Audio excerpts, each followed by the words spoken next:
Purnia airport उद्घाटन का मंच, प्रधानमंत्री नरेंद्र मोदी और एनडीए के बड़े नेता मौजूद।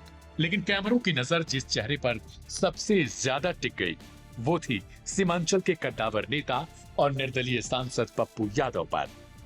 मंच पर जब पप्पू यादव प्रधानमंत्री मोदी के पास पहुंचे और उनके कान में कुछ कहा, तभी अचानक पीएम मोदी खिलखिलाकर हंस पड़े। प्रधानमंत्री की यह ठहाके वाली तस्वीर और पप्पू यादव की उत्साहित झलक देखते ही देखते सोशल मीडिया पर वायरल हो गई। फिर क्या था, पूरे बिहार की राजनीति में चर्चा तेज हो गई कि आखिर पप्पू यादव ने प्रधानमंत्री के कान में ऐसा क्या कहा जिसने उन्हें यूं ठहाका लगाने पर मजबूर कर दिया। क्या यह सिर्फ औपचारिक बातचीत थी या इससे पीछे कोई गहरा सियासी संकेत छिपा था?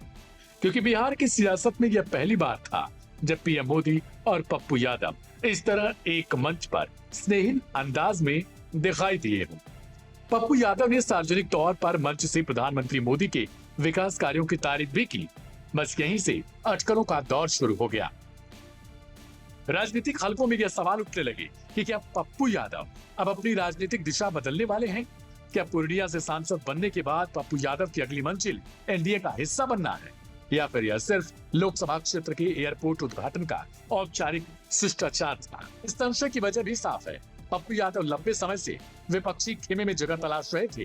कांग्रेस से नजदीकी रहे, लेकिन राजद की मौजूदगी के चलते उन्हें इंडिया गठबंधन में खुलकर जगह नहीं मिल पाई। तेजस्वी यादव से उनकी दूरी जग जाहिर है। यही वजह रही कि पूर्णिया एयरपोर्ट पर मोदी के साथ मंच साझा करना और ठहाके वाला दृश्य एक बड़े सियासी संदेश के तौर पर देखा जाने लगा।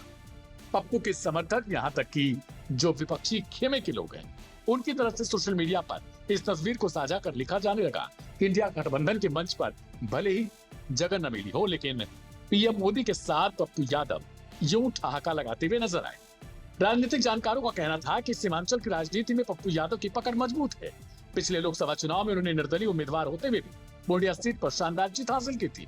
यह वही सीट थी जिसे तेजस्वी यादव ने प्रतिष्ठा की सीट बताई और आरजेडी कांग्रेस दोनों ने यहाँ पर पूरी ताकत झोंकी थी। लेकिन नतीजा पप्पू यादव के पक्ष में गया और उन्होंने खुद को एक मजबूत क्षेत्रीय खिलाड़ी साबित कर दिया।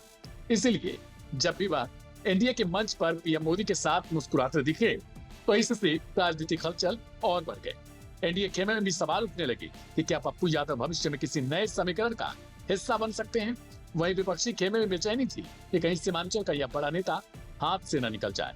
लेकिन दिन भर चली अटकलों और कयासों पर पप्पू यादव ने शाम होते होते ही खुद ही ब्रेक लगा दिया। विपक्षी खेमे की इन तमाम कोशिशों पर भी पानी फेर दिया। उन्होंने सोशल मीडिया एक्स पर पोस्ट करते हुए प्रधानमंत्री मोदी को पूर्णिया एयरपोर्ट उद्घाटन के लिए धन्यवाद तो दिया, लेकिन साथ ही बड़ा राजनीतिक संदेश भी दिया। अपने पोस्ट में पप्पू यादव ने लिखा, प्रधानमंत्री जी, पूर्णिया लोकसभा क्षेत्र की ओर से आभार, लेकिन मखाना किसानों का दर्द सिर्फ राहुल गांधी जी समझते हैं। आप और आपकी सरकार सिर्फ उन्हें दर्द देना जानती है। यानी दिन भर जिस मुस्कान और ठहाके को लेकर राजनीतिक हलचल मचती रही, उसका नतीजा यह निकला कि पप्पू यादव अब भी राहुल गांधी को ही अपना असली नेता मानते हैं। उन्होंने यह भी साफ कर दिया कि मंच की मुस्कान को किसी नए सियासी समीकरण से जोड़ना जल्दबाजी होगी और इस तरह एक ठहाका जिसने बिहार की राजनीति को दिन भर गरमाया, उसका अंत पप्पू यादव के ट्वीट ने ठंडा कर दिया, जहां उन्होंने राहुल गांधी की तारीफ कर अपने विरोधियों को हैरान भी कर दिया। पप्पू यादव के इस रुख पर आपका क्या कहना है, उसे कमेंट बॉक्स में जरूर लिखिए।